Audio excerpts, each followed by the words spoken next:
تو کیسے پڑھنا ہے، کہاں رکنا ہے، کیا کرنا ہے، الفاظ کیسے ادا کرنے ہیں، تو اس پہ آپ غور کیا کریں. اور لازمی ہر اسٹوڈنٹ غزل کو پڑھے. پورا یہ مت سمجھے کہ آن لائن لیکچر لے لیا تو کام ختم ہو گیا. نہیں، آپ کا بھی برابر کا اس میں ہاتھ ہے. آپ نے برابر کی محنت کرنی ہے استاد کے ساتھ ساتھ. سبق کو بھی آپ نے اس طرح پڑھنا ہے پورا، اور غزل کو بھی. کیونکہ بیچ میں سے اگر آپ کو کوئی شارٹ کویسچن دے دے تو آپ کیا کریں گے؟ کچھ بھی آ سکتا ہے نا.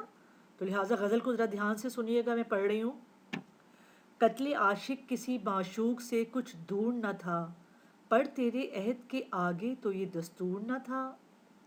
رات مجلس میں تیرے حسن کے شعلے کے حضور، شمع کے منہ پہ جو دیکھا تو کہیں نور نہ تھا.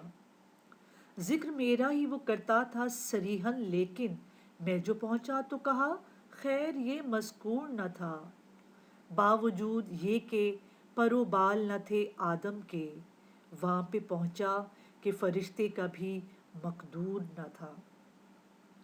پرورش غم کی تیرے یاں تئیں تو کی، دیکھا کوئی بھی داغ تھا سینے میں کہ ناسور نہ تھا. محتسب آج تو میں خانے میں تیرے ہاتھوں، دل نہ تھا کوئی کہ شیشے کی طرح چور نہ تھا.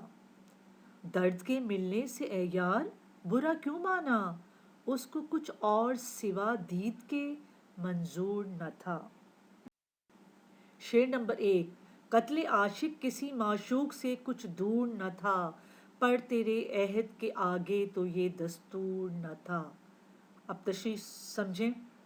قتل عاشق، عاشق کا قتل، معشوق محبوب، دور نہ تھا. عام سی بات تھی. عاشق محبوب عاشق کو قتل کرتے چلے آئے ہیں، لیکن کب سے؟ پر تیرے عہد کے آگے تو یہ دستور نہ تھا. تیرے عہد کے آگے اے محبوب تیرے دور سے، اس سے پہلے یہ رواج نہ تھا، یہ دستور نہ تھا. تو گویا عاشقوں کو قتل کرنا، ان کو اذیت دینا، ان کو ذہنی ٹارچر دینا، تکلیف دینا، اس کی بنیاد کس نے رکھی؟ درد کے محبوب نے. اس سے پہلے بھی ہلکا پھلکا محبوب عاشق پہ ظلم کرتا تھا، لیکن اے میرے محبوب تو نے تو عاشق کو بس جان ہی سے گنوا ڈالا، اس کو جان ہی سے مار ڈالا، اور یہ بنیاد تو نے رکھی.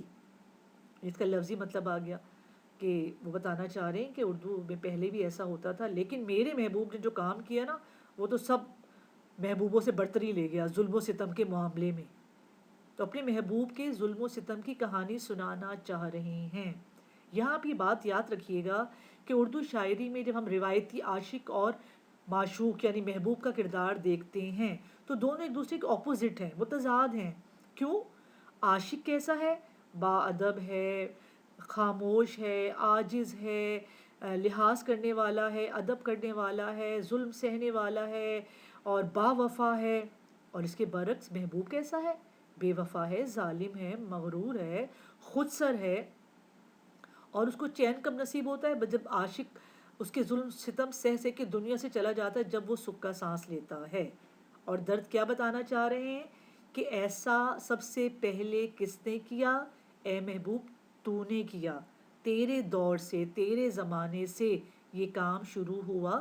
اس سے پہلے اتنا ظلم نہیں کیا کرتے تھے محبوب اپنے عاشقوں پر. اب اس کو ہم کیسے سمیٹیں گے؟ مرکزی خیال اس کا کیا ہوگا؟ مفہوم بھی کہہ سکتے ہیں، مرکزی خیال بھی کہہ سکتے ہیں. درد اپنے محبوب کو یہ حقیقت سمجھا رہے ہیں کہ عاشق کو اذیت اور تکالیف دینے کی رسم کا آغاز ان کے محبوب نے شروع کیا. اور پھر درد ہی کا بہت پیارا شعر ہے کہ عشق میں عاشق کو کیا ملتا ہے؟ اذیت، مصیبت، ملامت، بلائیں. تیرے عشق میں ہم نے کیا کیا نہ دیکھا. اور غالب کا شعر، ہم کو ان سے وفا کی ہے امید، جو نہیں جانتے وفا کیا ہے. شعر نمبر 2.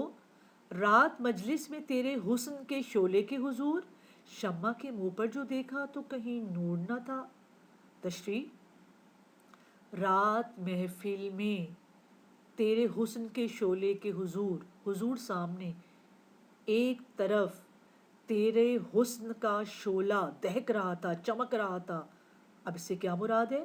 حسن کا شعلہ محبوب کی خوبصورتی کو بیان کرنے کے لیے، اس کا رنگ و روپ، اس کے سرخ و سفید چہرہ، اس کے چہرے کی چمک اتنا حسین ہے کہ چہرہ اس کا چمکتا ہے خوبصورتی کی وجہ سے.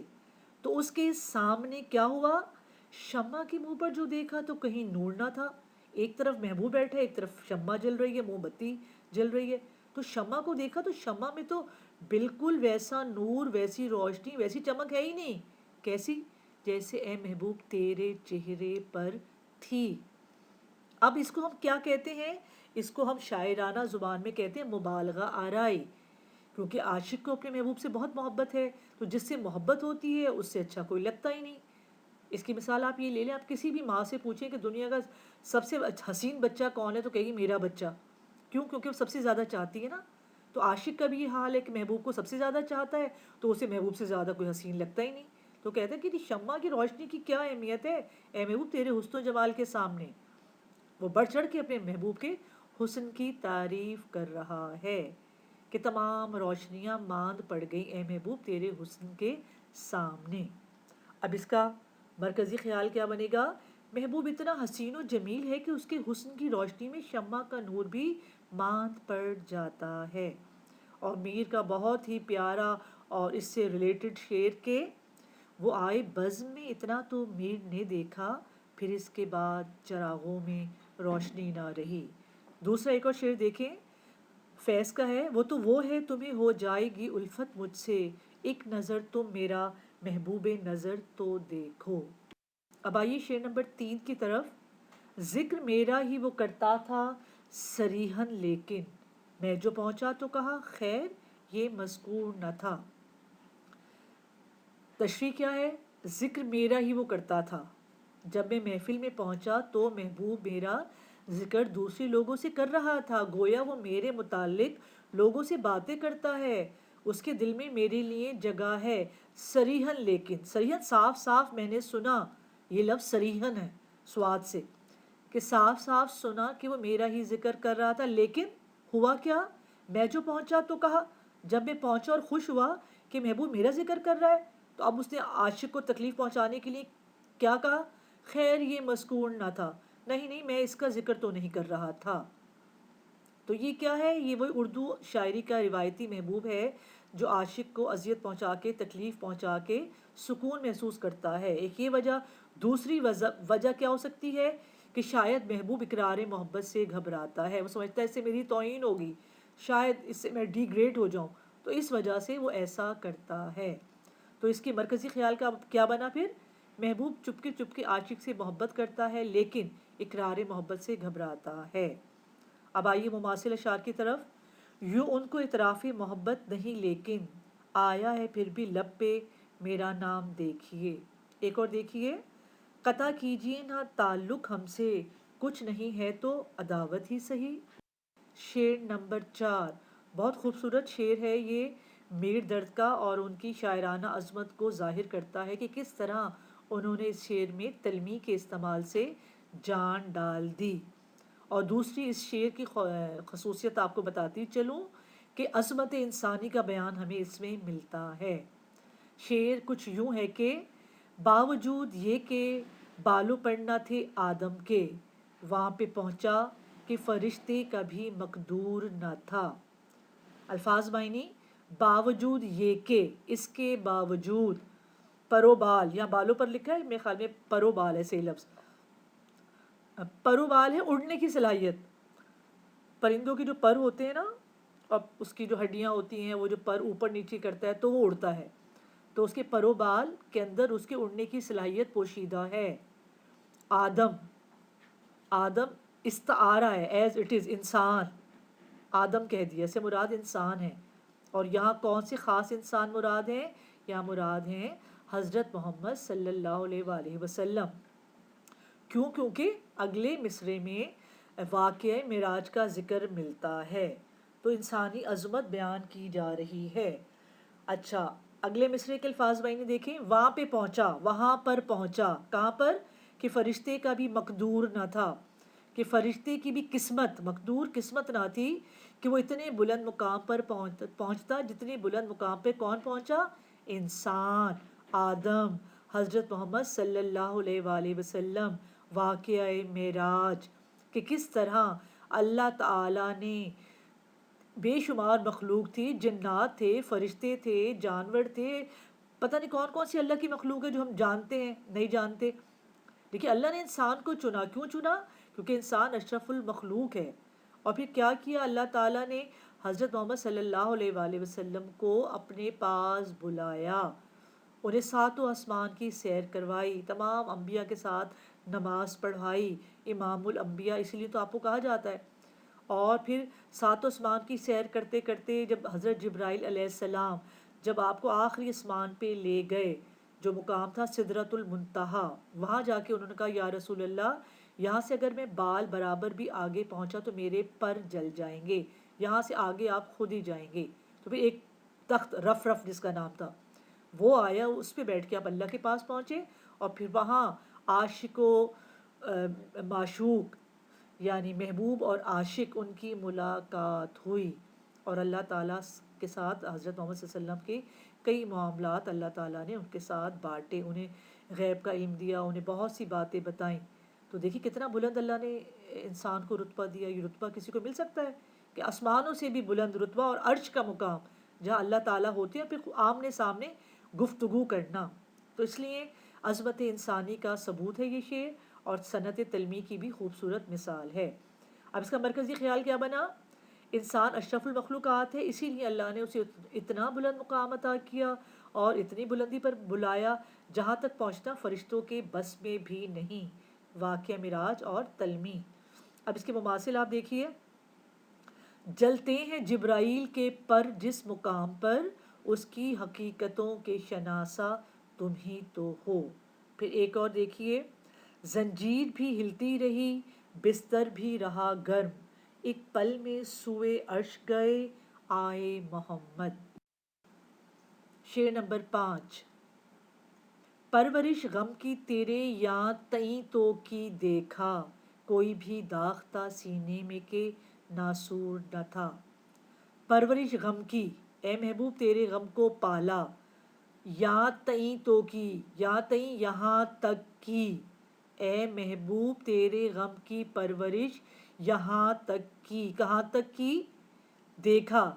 پرورش کرنے کے بعد کیا دیکھا؟ کوئی بھی داغ تھا سینے میں، تیرے دیے ہوئے غم میرے سینے کے داغ بن گئے، زخم بن گئے.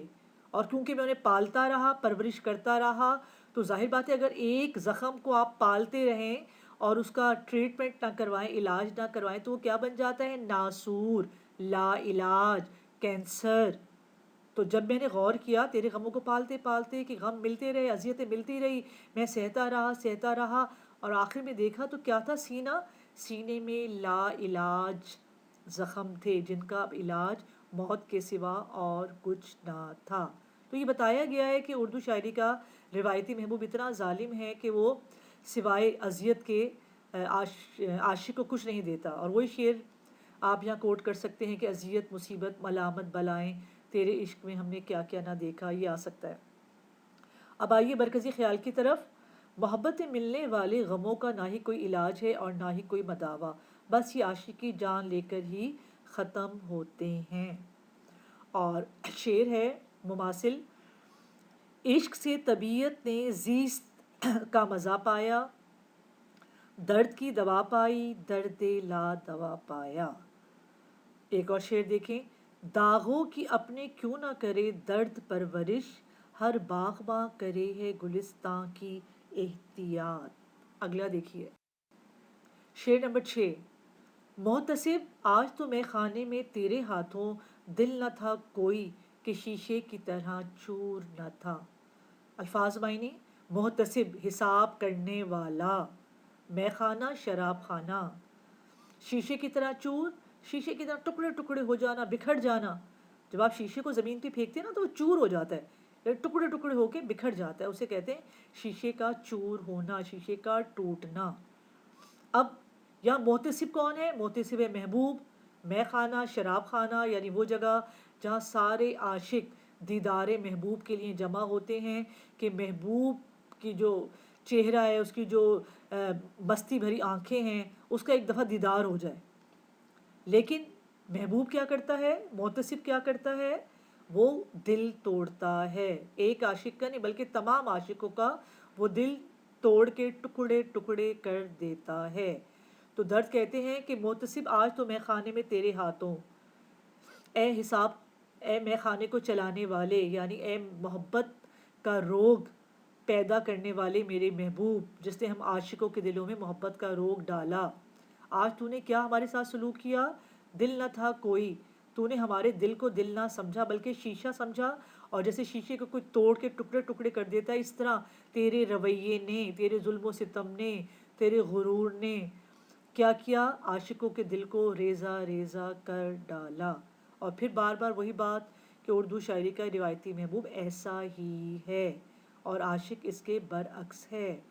اگر محبوب ظلم کرتا ہے تو عاشق مظلوم ہے، اگر محبوب بے وفا ہے تو عاشق با وفا ہے، اگر وہ بد لحاظ ہے تو یہ با لحاظ ہے، اگر وہ مغرور ہے تو عاشق عاجز ہے. تو اسی لیے اس کے غم سہتے سہتے عاشق کا دل اور اس سے محبت کرنے والے اور دوسرے لوگوں کا دل شیشے کی طرح ٹوٹ جاتا ہے. مرکزی خیال دیکھیے، محبوب کا رویہ نہ صرف شاعر کے لیے بلکہ تمام عاشقوں کے لیے اذیت کا باعث ہے. مطلب محبوب ہے ہی ایسا، وہ سب سے ایسے ہی بیہیو کرتا ہے. اس کا کام صرف اور صرف دل توڑنا ہے، دل جوڑنا نہیں. مماثل اشعار: ہر ایک بات پہ کہتے ہو تم کہ تو کیا ہے، تم ہی کہو کہ یہ انداز گفتگو کیا ہے. ایک اور شعر دیکھیے: ہاتھوں سے محتسب کے ہیں اب میں کدا کے بیچ، ساغر شکستہ خاطر و مینا شکستہ دل. مقطع مقطع جو ہے یہ شارٹ کویسچن میں آ سکتا ہے، تشریح کے لیے نہیں آتا. ایم سی کیوز میں آ سکتا ہے، تو اس لیے اس کو آپ سمجھنا ضروری ہے. درد کے ملنے سے اے یار برا کیوں مانا، اس کو کچھ اور سوا دید کے منظور نہ تھا. تو یہ مقطع ہے، آخری شعر ہے کیونکہ شاعر نے اپنا تخلص استعمال کیا ہے. اور اس کا مفہوم کیا ہے کہ درد کی زندگی کا مقصد صرف اور صرف دیدار محبوب ہے، اور مماثل ہے ان کے دیکھے سے جو آ جاتی ہے منہ پہ رونق، وہ سمجھتے ہیں کہ بیمار کا حال اچھا ہے. اور تشریح مختصر، ہم اگر اس کا شارٹ کویسچن بنائیں تو تشریح یہ ہے کہ درد اپنے محبوب سے کہہ رہے ہیں کہ تم، میرا ملنا تمہیں برا کیوں لگتا ہے، میں تو صرف اور صرف تمہیں دیکھنا چاہتا ہوں، تمہارا دیدار ہی میری زندگی کی سب سے بڑی خواہش ہے. آگے چلتے ہیں. یہ آپ کا اسائنمنٹ ہے، آپ پوری غزل کو پڑھیں گے اور ساری تشریح کو سمجھیں گے، ان سوالوں کے جواب دیں گے، اور کنایا قریب اور کنایا بعید کی جو تعریف ہے یہ میں آپ کو گرامر میں کرواؤں گی.